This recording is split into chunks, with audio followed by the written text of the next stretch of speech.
James Bond is presumed dead after a mission goes terribly wrong. I only have one question. Why not stay dead?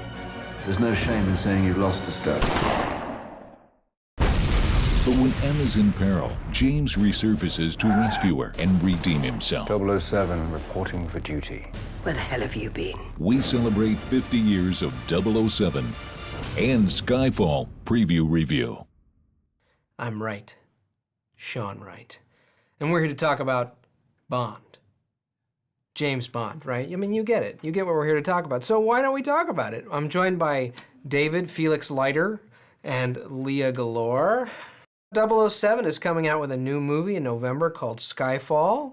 So why don't we talk a little bit about James Bond? It's important that when we look at things like Bond movies, it's important to get a little perspective or to look at a context in which all of this kind of emerges, you know. And so if you think about some of the early works of Alfred Hitchcock, Notorious, yeah. Suspicion, 39 Steps. And the movie that was the biggest influence on the Bond franchise in cinema? Which was? North by Northwest. The whole genre really took off a lot more in the 60s. People were still lingering from the war, and we had defeated fascism, but the Cold War really kind of stepped up its game, and spying and intelligence became the most common way and the most prominent way for us to continue to struggle between democracy and communism. So when you see Ian Fleming coming along, who was a former military man writing these books. He really was a spy in World War II. He was a spy. He was in the British Navy and he was in the Spy Corps.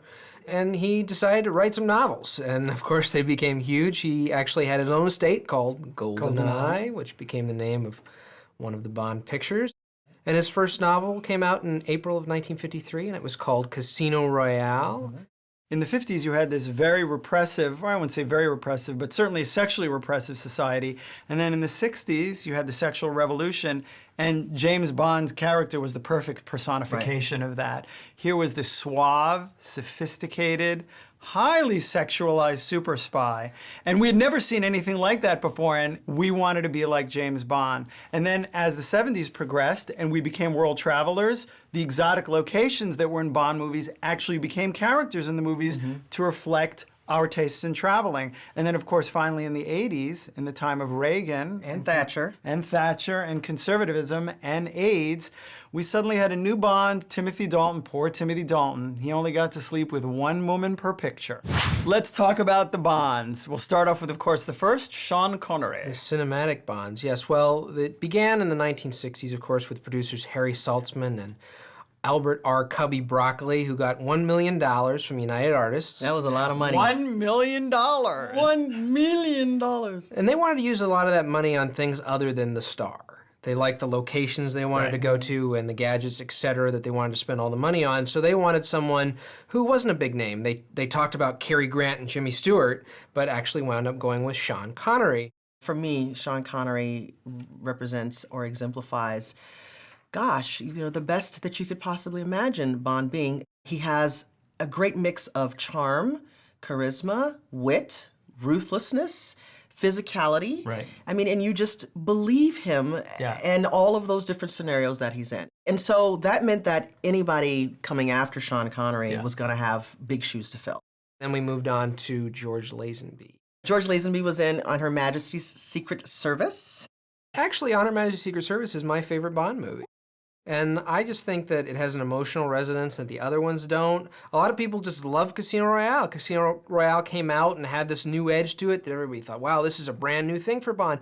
But it's really not. I mean, if you go back to watch OHMSS, it's really a terrific movie, and it's grown in stature a lot among fans over the years. Young Roger Moore did a great job. He was everything that Bond should be. In Live and Let Die, and at least in my favorite movie, The Spy Who Loved Me, he was menacing, he was suave, he was very sophisticated, he was highly sexualized, which is exactly what you expect from a 70s Bond. And what else can you say? I didn't dislike Roger Moore, but I certainly think that they changed the franchise around him, and it certainly became much more campy, much more comical. Agreed. Certainly there Goofy. Goofy, and there's certainly a couple of movies where it really nosedives into that territory, and I thought that That really didn't work that well. Talking about Pierce Brosnan. I liked Pierce Brosnan. I like Pierce Brosnan too. I thought he brought a center back to the James Bond character. He was suave, he was sophisticated, he was clever and funny, but he wasn't menacing. Whenever I saw Pierce Brosnan, I thought, oh, Remington Steele. Right. Look, they put him on the big screen. So it was almost, I had a difficult time taking him seriously. I liked him, but it was like, yeah, you're the stand-in until the next guy comes along. He was a placeholder, and he was actually also a little old to be playing a James Bond at the very start, but you're right, he was a placeholder. And then, of course, we had Daniel Craig. And Daniel Craig, for me, personifies the closest of what I experience as the James Bond character. Very physical. I think he's the most physical James Bond. He's very threatening. You really feel like he would kill you or go fishing with you. It didn't, he could do either. Now let's talk about Skyfall. Yeah. I'm excited. I'm excited. I'm looking forward to this one. This one is directed by Sam Mendes. And that's really interesting because he's not known as an action director. Yeah. But I think that after 4 years of Bond being away, they have to, in a sense, reintroduce the Bond character to a whole new generation. And what they're doing is they're making it about character, which Sam Mendes, in terms of his directing, his past directing efforts. American Beauty. Right, American Beauty. He's very good at that. And there's this wonderful dynamic that has existed since M, played by Dame Judi Dench, has started in the James Bond franchise. And that is you have this real mother-son relationship that's going on. And that, I think, really grounds all of the action that happens in this movie. Sam Mendes, I think he's an odd choice. I thought most of his movies were a little overrated, personally. But I think if there's one that you look at that's probably closest to where maybe this could go tonally, it's Road to Perdition. Still too dark for, even Daniel Craig's Bond, but more along the lines of something that I could see him doing and really bringing something kind of special to the franchise. And we've got a new Q.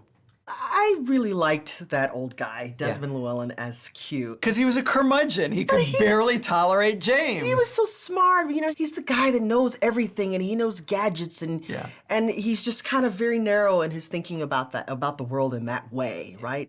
Desmond Llewellyn has been in the series almost since it first began, and up till The World Is Not Enough. And then he was briefly replaced by John Cleese, who played Q at first, and then they called him R. Right, and it didn't work. It didn't work. No. I'm excited to see Q back. Yeah, this kid, Ben Whishaw, who plays him, you really get a sense that he's so smart. He could be an internet billionaire, or he can be a super spy widget. And I'm really looking forward to that relationship being developed because, again, I do believe that Skyfall, while it does look like it has some amazing action in it, is really going to be grounded in the relationships with M and Q and 007. And we have to talk about Javier Bardem, who plays the bad guy. And they don't really give us a whole lot, but what we do get is that he has some secrets. Right. He knows about M and he knows about 007, and there's a lot of history between him and M, and it's going to be really interesting to see how that plays out. Yeah, it should be. I'm a fan of Javier Bardem's, but I'm, judging from, You don't like the blonde hair? I think the blonde hair is just like his quirk. Like in Casino Royale, Le Chiffre was crying blood. He's just got blonde hair. That's the best trade-off that they could find with that. Okay, well, final thoughts on Skyfall and James Bond. I've been waiting for it. It's been 4 years since Quantum of Solace. I think Daniel Craig is terrific in the role. I hope he does it for as long as he can do it. I hope that the franchise continues as long as it can. If it stops after I die, I don't care after that. But You're so self-centered. I think Bond fans are going to relish it, and non-Bond fans might find something too. How about you, Leah? I am looking forward to seeing this cast of very talented actors. With Sam Mendes behind the camera, I think it should be very entertaining, so I'm looking forward to seeing it. As for me, I love Bond because you gotta love a franchise where the producers are more important than the director. Here's to Skyfall. Cheers. Do you expect me to talk? No, I know, Mr. Bond. I expect you to die.